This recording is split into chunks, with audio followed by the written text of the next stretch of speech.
আসসালামু আলাইকুম, সবাইকে শুভেচ্ছা জানাচ্ছি। মাসুম মাহবুব। 13 তারিখ ঘিরে পুরো ঢাকাকে রেড অ্যালার্ট জারি করার অবস্থা তৈরি হয়েছে। ডিএমপি কমিশনার বলেছেন, পুলিশের কেউ দায়িত্বরত অবস্থায় মোবাইল ব্যবহার করতে পারবে না।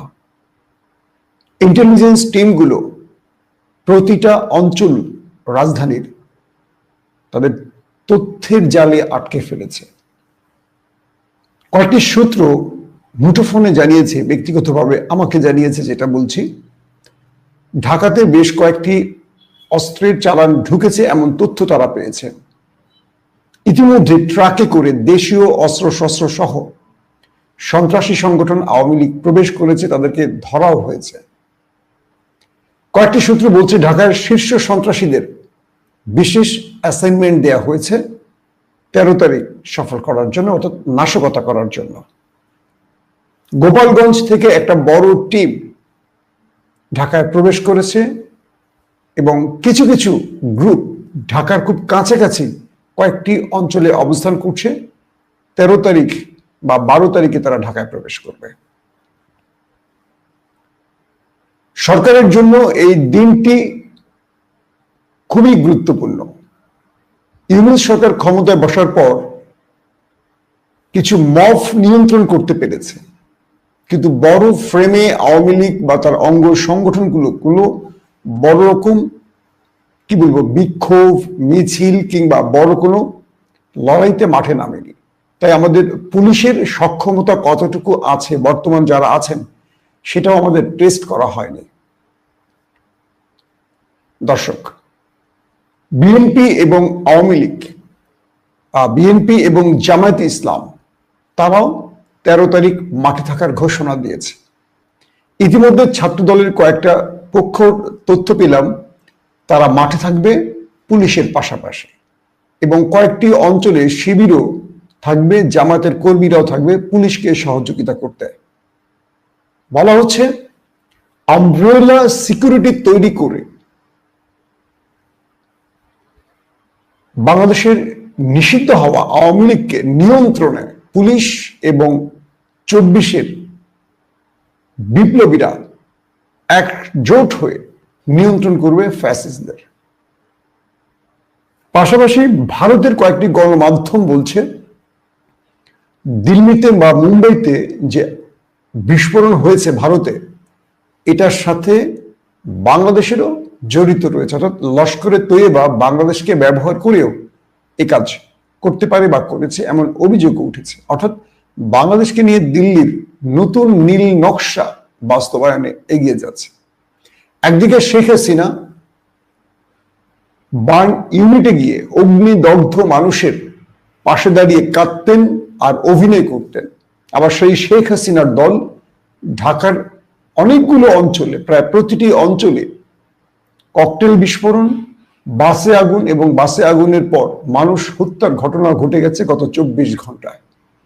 এই বিষয়গুলো নিয়ে আজকে বিস্তারিত আলোচনা করতে চাই। প্রিয় দর্শক, আমি শেখ হাসিনার একটি ছোট্ট ঘটনা বা তার একটা রূপ দেখাই, আমার রূপ দেখিয়ে আপনাদের ভিডিওটা শুরু করতে চাই। শেখ হাসিনা আগুন সন্ত্রাস নিয়ে সবচেয়ে বেশি মিডিয়ায় কথা বলতেন, আপনাদের মনে আছে। বার্ন ইউনিটে গিয়ে অগ্নিদগ্ধ মানুষকে নিয়ে শোকাহত চেহারা প্রদর্শন করে তিনি বলতেন, বিএনপি জামাত কি করে মানুষকে পুড়িয়ে মারছে। মনে আছে আপনাদের এই বক্তব্যগুলো আমরা 16টা বছর শুনেছি। অথচ আপনারা জানেন যে এই আওয়ামী লীগের ইতিহাস আগুন সন্ত্রাসের ইতিহাস। এই আওয়ামী লীগ আগের শিরাটন, বর্তমান ইন্টারকন্টিনেন্টাল হোটেলের সামনে বাসে আগুন দিয়ে একসাথে 15 থেকে 20 জন মানুষকে পুড়িয়ে মেরেছিল। পরবর্তী ডিজিএফআই সেলে 111-এর পর এই বিষয়টিকে স্বীকার করেছিলেন মিস্টার নানক সাহেব। আপনাদের মনে আছে সেই অডিওটি ভাইরাল হয়েছিল পরবর্তী, কিভাবে শেখ হাসিনার নির্দেশে আজম, নানক সম্মিলিতভাবে তারা ঢাকাতে আগুন দিয়ে একসাথে 15 থেকে 20 জন মানুষকে পুড়িয়ে মেরেছিল। এবং শেখ হাসিনা ক্ষমতা থেকে চলে যাবার পর নতুন করে সেই বাংলাদেশকে আবারও আগুন সন্ত্রাস কিংবা সন্ত্রাসের রাজত্ব তৈরির পুনরায় চেষ্টা শুরু করেছে। কয়েকটি সিসিটিভি ফুটেজে দেখলাম যে আওয়ামী লীগের বিভিন্ন সন্ত্রাসীরা তারা জুব্বা ও বড় পাঞ্জাবি পরে ককটেল বিস্ফোরণ ঘটাচ্ছে। খুব সিগনিফিকেন্ট একটি ব্যাপার, খেয়াল করবেন। আওয়ামী লীগের সন্ত্রাসীরা 13 তারিখে লকডাউন বাস্তবায়নে রাজধানীতে জুব্বা বড় পাঞ্জাবি পরে ককটেল বিস্ফোরণ ঘটাচ্ছে, বাসে আগুন দিচ্ছে। মানেটা হলো কি, এই ফুটেজ দেখে কেউ যেন বলতে পারে এটি জামায়াত ইসলাম করেছে বা ইসলামী দল করেছে বা চরমনাই করেছে। অর্থাৎ বিএনপি এবং জামায়াতের মধ্যে একটা মুখোমুখি সংঘর্ষ সৃষ্টি করতে আওয়ামী লীগ এই পথটি বেছে নিয়েছে। তারা ক্ষমতায় থেকে একটার পর একটা জঙ্গি নাটক করে দেশকে জঙ্গি রাষ্ট্র বানিয়ে মানে অবৈধ পথে ক্ষমতায় থাকার জন্য আন্তর্জাতিক বিশ্বের সাপোর্ট বা সমর্থন পাওয়ার জন্য এই কাজগুলো করত, পুলিশ বাহিনীকে বা র্যাবকে ব্যবহার করে। এবার ক্ষমতা হারিয়েও তারা একই পথ, মানে একই পথে তারা চলছে। প্রশ্ন হলো, জুব্বা কিংবা বড় পাঞ্জাবি বা পাগড়ি বা এই টাইপের মানে ইসলামিক লেবাস, জুব্বা বা পাঞ্জাবি পরে কেন ককটেল বিস্ফোরণ? কারণ তারা জানে যে এই ছবিগুলো কোনো না কোনো মোবাইলে ধারণ হবে, সিসি ক্যামেরায় ধারণ হবে, কিংবা কেউ না কেউ দেখবে, প্রত্যক্ষদর্শী বলবে, তখন বলা হবে কি জামায়াত ইসলাম এই ঘটনা ঘটিয়েছে। বিএনপির নেতারা বলবে, কাজটা করবে আওয়ামী লীগ, নাম পড়বে জামায়াতের। আবার জামায়াত বলবে না, এটা আমরা করিনি, অন্য কেউ করেছে। তার মানে বাংলাদেশে নতুন জঙ্গিবাদের উত্থান। তার মানে শেখ হাসিনাকে প্রয়োজন আবারও। আন্তর্জাতিক বিশ্বকে সেটাই বোঝাবে বা দিল্লিকে সেটাই বোঝাবে। দিল্লি থেকে প্রেসক্রিপশন নিয়ে আওয়ামী লীগ বাংলাদেশকে আবারও একটা বড় অরাজকতার দিকে নিতে চাইছে। তিনি দাবি করেন তিনি দেশপ্রেমিক, তার বাবা দেশ স্বাধীন করেছেন, তার 14 গোষ্ঠী দেশের মুক্তিযোদ্ধা। কিন্তু তিনি করছেনটা কি? আজকে যারা আওয়ামী লীগ করছেন বা যারা মাঠে নামছেন বা ককটেল বিস্ফোরণ ঘটাচ্ছেন, বাসে আগুন দিচ্ছেন, দুটো প্রশ্ন করি, স্রেফ দুটো, বেশি না। এক, আপনার নেত্রী পুরো পরিবার নিয়ে দেশ ছেড়ে নিরাপদে চলে গেছেন, পুরো পরিবার নিয়ে। আপনার নেত্রীর পরিবারের একজন দুঃসম্পর্কের নেতাও বাংলাদেশে গ্রেফতার হয়নি। একদম দুঃসম্পর্কের যে নেতা আওয়ামী লীগে আছেন বা শেখ হাসিনার দুঃসম্পর্কের আত্মীয়, তিনিও বেঁচে গেছেন। এটা কি মিরাকেল নাকি এটা মানে পূর্ব পরিকল্পিত? একবার প্রশ্ন করেন নিজেকে।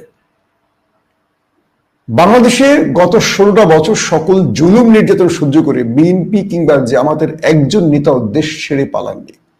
এমনকি যারা বিদেশে ছিলেন, মানবতা বিরোধী অপরাধের দায়ে যাদের বিরুদ্ধে মামলা হয়েছে, তারাও দেশে ফিরে এসেছেন, আইনের মুখোমুখি হয়ে দাঁড়িয়েছেন, ফাঁসির কাজটা ঝুলেছেন। তারা পালাননি কিংবা বিদেশে থাকেননি, চলে এসছেন দেশে এবং ফাঁসির কাজটা ঝুলেছেন মিথ্যা মামলায়। আর শেখ হাসিনা তার সন্তান, পরিবার সব নিয়ে দুঃসম্পর্কের আত্মীয় নিয়ে পালিয়ে গেছে। কিন্তু আওয়ামী লীগের সেই মাথা মোটা নেতা কর্মীগুলো মনে করছেন যে তারা দলের নিবেদিত প্রাণ। আমি দেখি আমাদের অনেক পরিচিত আওয়ামী লীগের ভাইরা সোশ্যাল মিডিয়াতে সেই লেভেলে পোস্ট করেন। আমি হাসি, আমি মানুষ এত বোকা হয় কেন? জীবন দেবেন আপনি, মার খাবেন আপনি, আবার কখনো যদি আওয়ামী লীগ ক্ষমতা আসে আপনাকে খোঁজও নেবে না। একবার মানে ভালো করে বিএনপির দিকে তাকান। 16টা বছর যারা ত্যাগ করেছে, ফাইট করেছে, জুলুমের শিকার হয়েছে, গুম হয়েছে, খুন হয়েছে, ক্রস ফায়ারে পড়েছে, এদের খোঁজ কি বিএনপি নেয়? ওই সুবিধাভোগীরা, হাইব্রিডরা, ঠিক লাস্ট 15 মাসে তেল দিয়ে যারা 5 তারিখের পর বিএনপি সেজে গেছে, তারাই মূল ফরম্যাটে আছে। ত্যাগীদের কোনো মূল্যায়ন নেই। এটাই বাস্তব বাংলাদেশের রাজনীতিতে। 13 তারিখে যারা মাঠে নামবেন, পুলিশের মার খাবেন, গুলি খাবেন, ধোলাই শিকার হবেন, কি পাবেন? দিন শেষে কি পাবেন? এই উত্তরটা খোঁজেন। যে নেত্রী আপনাদের ফেলে চলে গেছে, এখন পর্যন্ত একটা দিক নির্দেশনামূলক বক্তব্য দেয়নি। যে নেত্রী যাবার আগে 2000 মানুষকে হত্যা করে গেছেন, 40,000 মানুষকে অন্ধ পঙ্গু করে গেছেন, সেই নেত্রীর পক্ষে দাঁড়াচ্ছেন? একবার নিজের বিবেককে প্রশ্ন করেন। আপনি কি সুস্থ মানুষ? আপনি কি বাংলাদেশের দেশপ্রেমিক? ৭১-এর চেতনা আর কত কষ্ট লাগবে? এটা কি ৭১-এর চেতনা? ৭১-এর নাম দিয়ে ৫৪ বছর ধরে বাংলাদেশটাকে লুটে খেয়েছে সব রাজনৈতিক দলগুলো। এখন কি নিজের ভাগ্য পরিবর্তনে নামবেন না আপনি? এইটুকু বিবেক বুদ্ধি শিক্ষা আপনার নেই? একবার নিজেকে প্রশ্ন করেন, ১৬টা বছর কি কেটেছে বাংলাদেশের মানুষের ভাগ্যে? কয়টা পরিবার টাকার মালিক হয়েছে আর কত হাজার লক্ষ কোটি পরিবার অসহায় হয়ে গেছে? যিনি আওয়ামী লীগ নেতা, তার ভাগ্নে ভাতিজা, তার পরিবার টাকার মালিক হয়েছে, অজস্র টাকা, মানে টাকার পাহাড় পেয়েছে। সাধারণ মানুষ, সাধারণ আওয়ামী লীগ কি পেয়েছে? কিচ্ছু পায় না। ১৬টা বছর পরও যদি আপনাদের বিবেকের দরজা না খুলে, আর কিচ্ছু বলার থাকবে না। নাম্বার 2, বিএনপি এবং জামায়াতকে বলবো, আওয়ামী লীগ আপনাদের ঘাড়ে নিঃশ্বাস ছাড়ছে। আবারও ঐক্যবদ্ধ হন, ঐক্যবদ্ধের বিকল্প নেই। বিএনপি তার অঙ্গ সংগঠনগুলো ১৩ তারিখ মাঠে থামবে। ছাত্র দলের টপমোস্ট একদম সিনিয়র লেভেলে বেশ কজন আমাকে জানিয়েছে তারা কাল মাঠে থাকবে। যেখানে লীগ বাহিনী পাবে সেখানে ধোলাই চলবে। শিবিরের পক্ষ থেকে বলা হয়েছে, জামায়াতের পক্ষ থেকে বলা হয়েছে তারা কালকে মাঠে থাকবে পুলিশের পাশাপাশি। ডিএমপির দুজন ঊর্ধ্বতন পুলিশ কর্মকর্তার সাথে কথা হয়েছে। তারা বলছেন যে যদি জুলাই বিপ্লবের সারথীরা বা জুলাই বিপ্লবের বিশ্বাসী লোকের আমাদের পাশে থাকে, আমরা এটা কন্ট্রোল করতে পারবো। কারণ পুলিশের মধ্যে এখন পর্যন্ত সেই পুরনো যেই সিস্টেমগুলো, অর্থাৎ এখনো প্রচুর পুলিশ আছেন যারা আওয়ামী লীগের নুন খেয়েছেন, তারা ইনঅ্যাক্টিভ থাকেন। ভেতরে ভেতরে বোঝা যায়। পুলিশ অ্যাটাকে গেলে অনেক সময় দেখা যায় ৫ জন অফিসারের কথা দৌড়ে গেছেন, বাকিরা পেছনে দাঁড়িয়ে থাকেন। এই দৃশ্যগুলো আমরা দেখি। তো পুলিশ বলছে যে যদি আমাদের সাথে দেশ প্রেমিকরা এগিয়ে আসে, আমরা পুরো বিষয়টি কন্ট্রোল করতে পারবো। ডিএমপি কমিশনার বলেছেন যারা মোবাইল ব্যবহার করবেন পুলিশের মধ্যে, তাদের বিরুদ্ধে ব্যবস্থা নেওয়া হবে। কারণ ডিএমপি কমিশনার নির্দিষ্ট একেবারে স্পেসিফিক নির্দেশ দিয়েছেন, প্রতিটি টিম, মানে পুলিশের যে টিম আছে সেই টিমের প্রধান কেবল মোবাইল ব্যবহার করবেন, অর্থাৎ যোগাযোগের প্রয়োজনে। আর কোন পুলিশ সদস্য মোবাইল ব্যবহার করতে পারবেন না। যারাই ব্যবহার করবেন, শৃঙ্খলা ভঙ্গের অভিযোগে তাদের বিরুদ্ধে ব্যবস্থা নেবে ডিএমপি। বাংলাদেশের প্রত্যেকটি অঞ্চল থেকে খবর আসছে, প্রতিটি ডিস্ট্রিক্টের কি বলে এসপি, ওসি এবং পুলিশে যারা নিয়োজিত আছেন তারা সর্বোচ্চ সতর্ক থাকবেন। ইতিমধ্যে ঢাকার ভেতরে লাইব্রেরি অঞ্চল, এনসিপি কার্যালয়ের সামনে, ইবনে সিনার সামনে বেশ কয়েকটি অঞ্চলে ককটেল বিস্ফোরণ এবং বাসে আগুন দেওয়ার ঘটনা ঘটেছে। এবং এই ঘটনাগুলো বলে দিচ্ছে যে তারা নতুন করে আবারও বাংলাদেশকে অস্থিতিশীল করার জন্য চেষ্টা করছে। এবং ইতিমধ্যে আমরা দেখলাম যে কয়েকটি জায়গায় বাসে আগুন দেওয়ার ফলে ময়মনসিংহে একজন ঘুমন্ত মানুষ মারা গেছে। ময়মনসিংহের ফুলবাড়িয়া আলম এশিয়া পরিবহনের একটি বাসে আগুন দেয় এই সন্ত্রাসীরা। বাসের সিটে ঘুমিয়েছিলেন এই সময় চালক জুলহাস, যার বয়স ৩৫। অগ্নিদগ্ধ হয়ে মারা গেছেন তিনি।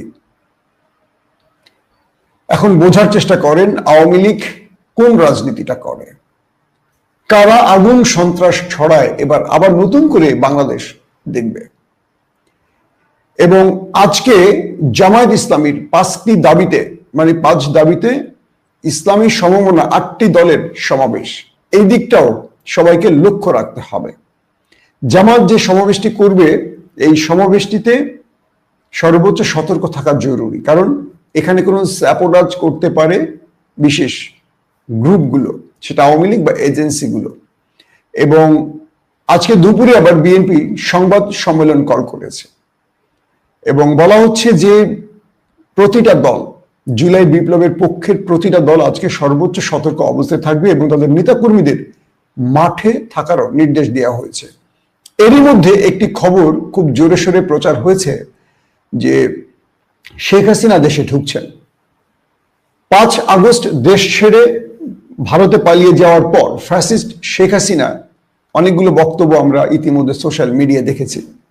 এবং আগামী 13 তারিখ মানে 13 নভেম্বর শেখ হাসিনার বিরুদ্ধে রায় দেওয়ার তারিখ ঘোষণা করা হবে এবং এই নিষিদ্ধ আওয়ামী লীগের এর রায়টি বা এই রায়ের তারিখ যেন ঘোষণা না করতে পারে সেই জন্য আওয়ামী লীগ ঢাকা লকডাউন মানে ঢাকাকে লকডাউন করে দেওয়ার ঘোষণা দিয়েছে এবং এই রায়কে কেন্দ্র করে পতিত স্বৈরাচারের দল ঢাকা সহ যাতে কোনো ধরনের মানে ঢাকা সহ দেশের বিভিন্ন অঞ্চলে যত রকম নৈরাজ্য সৃষ্টি করবে তার জন্য তাদেরকে বড় রকম মাশুলও গুনতে হবে এমন সতর্কতাও জারি করেছে আইন শৃঙ্খলা বাহিনী এবং কয়েকটি সূত্র বলছে শেখ হাসিনা যে কোনো সময় দেশে ঢুকতে পারেন বা ঢুকবেন এমন তথ্য নাকি তাদের কাছে আছে। এগুলোর সঠিক তথ্য আমাদের কাছে এই মুহূর্তে নেই। গত এক সপ্তাহ ধরে টিকটকে আওয়ামী লীগের নেতাকর্মীরা দেশে বিদেশ থেকে ছোট ছোট ভিডিও তৈরি করে উস্কানিমূলক বক্তব্য দিচ্ছে, বিভিন্ন স্থানে হামলার নির্দেশ দিচ্ছেন। তারা দেখেন প্রকাশ্যে একটি রাজনৈতিক দল হামলার নির্দেশ দিচ্ছেন এবং সেখানে বলা হচ্ছে যে এইসব টিকটকের তালিকা তৈরি করছে পুলিশ, কারা কারা এইসব টিকটক বানাচ্ছে। পাশাপাশি বিদেশে পলাতক থাকা আওয়ামী লীগের যুগ্ম সম্পাদক বাহাউদ্দিন নাসিম, প্রেসিডিয়াম সদস্য জাহাঙ্গীর কবির নানক, সাবেক শিক্ষামন্ত্রী নওফেল সহ যারা ফেসবুক প্রচার চালাচ্ছেন এসব তাদেরও তালিকা করছে পুলিশ। এবং 13 নভেম্বর ঘিরে আওয়ামী লীগের নেতাকর্মীরা যাতে ঢাকায় কোনোভাবে প্রবেশ করতে না পারে, ওপেন হয়ে তারা কোনো মিছিল বিক্ষোভ করতে না পারে, সেজন্য প্রবেশ পথগুলোতে বাড়তি নিরাপত্তা জোরদার করেছে আইন শৃঙ্খলা বাহিনী। প্রতিটি গাড়ি তল্লাশি করা হচ্ছে, সন্দেহভাজনদের দেহ তল্লাশি করছে আইন শৃঙ্খলা বাহিনী। এছাড়া ধর্মীয় উপাসনালয়, ধর্মীয় প্রতিষ্ঠানগুলোতে বাড়তি নিরাপত্তা জোরদার করা হয়েছে, কারণ আওয়ামী লীগ মন্দির মসজিদে আক্রমণ করে এটাকে ভারত বাংলাদেশের একটা যুদ্ধে পরিণত করতে পারে। এটা কিন্তু রয়ের একটি পরিকল্পনা, যে পরিকল্পনাটির ইতিমধ্যে আইন শৃঙ্খলা বাহিনীর কাছে প্রকাশ হয়ে গেছে। অর্থাৎ যারা গ্রেফতার হয়েছেন তাদের অনেকেই বলেছেন যে তাদেরকে মসজিদ মন্দিরে আক্রমণের পরামর্শ দেওয়া হয়েছে, পেট্রোল বোমা টাকা দেওয়া হয়েছে যে মসজিদে বা মন্দিরে আক্রমণ করা হবে। এবং এই ঘটনাগুলোই ভারতের মিডিয়া দিয়ে ভারত সরকার চাপ তৈরি করে বাংলাদেশের ভেতরে কোনো একটা অভিযান চালানো বা আন্তর্জাতিকভাবে বাংলাদেশকে একটা চাপে ফেলতে এই নতুন নাটক তৈরি করছে। খুব কেয়ারফুল থাকবেন। প্রতিটি মসজিদের ইমামকে বলছি, জুমার নামাজে বক্তব্য দিয়ে প্রতিটি নামাজে সবাইকে সতর্ক করুন, রাষ্ট্র আবারও বিপর্যয়ের দিকে নিতে চাইছে একটি ভয়ঙ্কর সন্ত্রাসী গ্রুপ। ইতিমধ্যে ইন্টেলিজেন্সের কয়েকটি সূত্র বলছে যে তাদের কাছে যে তথ্য এসছে ইন্টেলিজেন্সের, তারা বলছে যে ভারতীয় গোয়েন্দা সংস্থার একটা বড় টিম বাংলাদেশে প্রবেশ করেছে এবং তারা পালিয়ে থাকা আওয়ামী লীগ নেতাকর্মীদের সাথে যোগাযোগ করছেন, কাজ ভাগ করে দিচ্ছেন, কি ধরনের কাজ করলে তাদের ফায়দা হবে সেই ব্যাপারগুলো তাদেরকে বর্ণনা করে দিচ্ছেন। মানে বিষয়টা খুব ভালো করে খেয়াল করবেন যে তাদের প্রেসক্রিপশন নিয়ে এখন তারা কাজ করছেন। আওয়ামী লীগের সন্ত্রাসী গ্রুপকে তারা বলছেন যে তোমরা এখানে এই কাজটা করবা, এখানে এই কাজটা করবা, এখানে এই সিকিউরিটি আছে, এখানে এইটা করতে হবে, এইটা এভাবে করবে, এখানে পেট্রোল বোমা মারবা, এখানে বিস্ফোরণ ঘটাবা, এখানে ককটেল মারবা, এই প্ল্যানগুলো দিচ্ছে।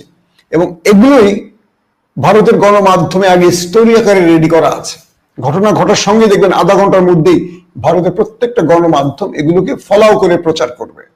ইতিমধ্যে কয়েকটি জায়গা থেকে এরকমও তথ্য আসছে, ভারতের দিল্লিতে যে আক্রমণ হয়েছে সেই আক্রমণে লস্করে জৈশের নামটি আসছে এবং বলছে বাংলাদেশকে ঘাঁটি করে এই হামলাটি হয়েছে, মানে বাংলাদেশকে ঘাঁটি করে ভারতে এই ভয়ঙ্কর হামলাটি হয়েছে। আপনারা আমার স্ক্রিনে দেখতে পাচ্ছেন আজকের কণ্ঠ নামের একটি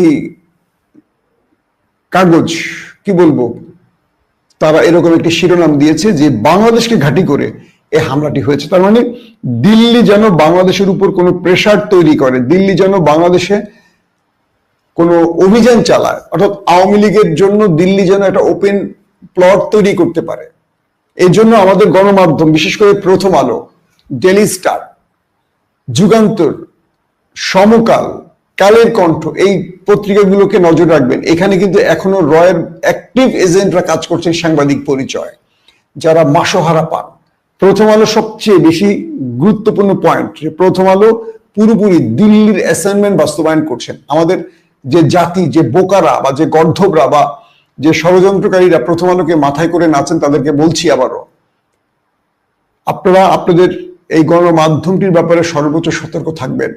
আবারও বলছি, পুরো ঢাকা আজ থেকে রেড অ্যালার্টের মধ্যে রয়েছে, প্রতিটা থানার পুলিশ সর্বোচ্চ সতর্ক অবস্থায় রয়েছে। এর মধ্যে আওয়ামী পুলিশ যারা রয়েছেন, যারা ঘাপটি মেরে আছেন, বিএনপি বা জামাত সেজে আছেন, তারা আওয়ামী লীগকে এই কাজে সহযোগিতা করবে। তাই এক পুলিশ আরেক পুলিশের ব্যাপারে নজরদারিতে থাকবেন, অবশ্যই নজরদারির মধ্যে রাখবেন। কোনো প্রকার ক্ষমা নেই। যেখানেই নামবে সন্ত্রাসীরা তাদের ধোলাই দেবেন, আগে ধোলাই পরে পুলিশের দেবেন, খেয়াল রাখবেন। আবারও বলছি, শিবির, ছাত্রদল আমার কলিজার দুটো সংগঠন। আমাকে কখনো দেখবেন না দুটোর বিরুদ্ধে আমি সমালোচনা করি। যারা খারাপ করবে করব। আপনাদের আবারও মাঠে নামার সময় এসছে। আপনারা এতদিন যে প্রক্সি লড়াই করেছেন রাজনীতির, আমরা দেখেছি, ভালো হয়েছে। দুজনই এরকম বিরোধী শিবিরে থাকেন, লড়াই করেন, সোশ্যাল মিডিয়ায় করেন, কিন্তু বাস্তবিক অর্থে দেশ বিপর্যয়ে পড়লে আপনারাই আবার অতন্ত্র প্রহরী হবেন। আপনারাই এই দেশের সেনাবাহিনী, আপনারাই পুলিশ, আপনারাই দেশের নিরাপত্তা বাহিনী। এই দেশকে মুক্ত করেছেন আপনারাই। অতএব আমার কলিজার ভাইয়েরা, আমার রক্তের ভাইয়েরা, ছাত্রদল এবং শিবির, আবারও আপনাদের দায়িত্ব এসছে। আপনারা সর্বোচ্চ সতর্ক অবস্থায় থাকেন। প্রত্যেকের বাসার যে সিসি ক্যামগুলো আছে সড়কের দিকে মুভ করে দেন। প্রত্যেকের শহরে বাসা, অফিস, আদালতের যে সিসি ক্যামগুলো আছে, একাধিক সিসি ক্যাম যাদের আছে, একটু কষ্ট করে সবগুলো সড়ককে মুভ করে দেন। সন্ত্রাসীরা কোনো না কোনো সড়ক পেরিয়ে তারা মুভ করে, দেখবেন এই সিসি ক্যামেরার আওতায় চলে আসবে। এবং আপনারা চেষ্টা করবেন সন্দেহভাজন ব্যক্তিদেরকে দেখলেই সঙ্গে সঙ্গে আইন শৃঙ্খলা বাহিনীর সহযোগিতায় তাদেরকে ধরবেন, তাদের দেহ তল্লাশির ব্যবস্থা করবেন, যাদের বিরুদ্ধে আপনাদের অভিযোগ আসবে। ইতিমধ্যে এনসিপি অফিসের সামনে ককটেল বিস্ফোরণ হয়েছে, ধরাও পড়েছে এক সন্ত্রাসী, তাকে ধোলাই দিয়ে পুলিশেও দেয়া হয়েছে। এই যে ঘটনাগুলো ঘটছে, এই ঘটনাগুলো আওয়ামী লীগ তখনই সফল হবে না যখন আমরা ঐক্যবদ্ধ থাকব। আর যখন আমরা বিভাজিত হব তখনই আমাদের মধ্যে ফাটল ধরবে। ইতিমধ্যে ইন্টেলিজেন্স সোর্স বলছে বিএনপি যারা নমিনেশন পায়নি তাদেরকে হাত করার চেষ্টা করছে সেই সন্ত্রাসী গ্রুপটি বা এজেন্সিগুলোর, মানে গোয়েন্দা বাহিনীগুলো সেই দেশের। তাদের ঘাড়ে বন্দুক রেখে তারা বড় রকম অরাজকতা সৃষ্টি করতে চাইছে, যাতে করে বিএনপির নামে এই দোষগুলো চেপে যায়। ধরেন মিস্টার করিম মনোনয়ন পেয়েছে কিন্তু মিস্টার জলিল পায়নি। জলিলকে উত্তপ্ত করছে এই এজেন্সিগুলো। হ্যাঁ, তুমি যোগ্য হওয়ার পর মনোনয়ন দেয়নি, তোমাকে আমি সাপোর্ট দিব, আসো আমরা এই কাজ করি। ওই গর্ধব যে বোঝে না যে এটার মাধ্যমে আমার দল বা দেশ ক্ষতিগ্রস্ত হবে, তো এদের ঘাড়ে ভর করার চেষ্টা করছে। আমাদের এজেন্সি জানাচ্ছে যে এইভাবেই তারা ঢুকে পড়ছে, রাস্তার টোকাইদেরকে টাকা দিয়ে ককটেল বিস্ফোরণ ঘটাচ্ছে এবং অনেক গ্রাম থেকে বা একটু দরিদ্র পরিবারের পোলাপানদেরকে 5,000, 6,000 টাকা বা 100-200 টাকা দিয়ে, মানে যাকে যেরকম দেয়া যায় দিয়ে তাদেরকে দিয়ে এই নাশকতা ঘটাবার পরিকল্পনা করছে। পুলিশকে বলবো এই ক্ষেত্রে একেবারে, মানে কি বলবো, কুসুম কুসুম প্রেম দেখানোর সময় নেই। সন্ত্রাসীদের বিরুদ্ধে আইন শৃঙ্খলা বাহিনী যেন জিরো টলারেন্সে থাকে। আর তাদেরকে যদি আমরা ধরতে পারি, আমাদের দেশবাসীর উদ্দেশ্যে বলছি, মোটামুটি জানটা সঙ্গে রাখবেন, বাকি যা করার আপনারা করে নেবেন। কারণ এই দেশকে আমরা আর ধ্বংস হতে দেব না। 54 বছর পর একটা দেশ সত্যিকার মাথা উঁচু করে দাঁড়াবার চেষ্টা করছে। এখান থেকে এই দেশকে কোনোভাবে ধ্বংস হতে দেয়া যাবে না। তাই সম্মিলিতভাবে সবাইকে চেষ্টা করতে হবে। আমরা রাজনৈতিক দলগুলো বিভিন্ন দাবিতে আমরা বিরোধী মতে থাকবো, এটাই রাজনীতির সৌন্দর্য। কেউ গণভোটের পক্ষে থাকবে, কেউ বিপক্ষে থাকবে, কেউ নির্বাচনের দিন, কেউ আগে থাকবে। শেষ পর্যন্ত একটা সিদ্ধান্ত হবে, আমরা মেনে নেব যেটাই হোক, সবার উদ্দেশ্যে বলছি। কিন্তু আওয়ামী লীগ প্রশ্নে, দিল্লি প্রশ্নে আমরা এক থাকবো। মনে রাখবেন, দিল্লি এবং আওয়ামী লীগ প্রশ্নে যদি আমরা ঐক্যবদ্ধ থাকি, এই দেশ সঠিক পথ খুঁজে পাবে ইনশাআল্লাহ। ওপেন দাইস মানে সত্যকে সত্য বলা, মিথ্যেকে মিথ্যে বলা। আমরা শোনা কথা নয়, চোখে যা দেখি তাই বলি।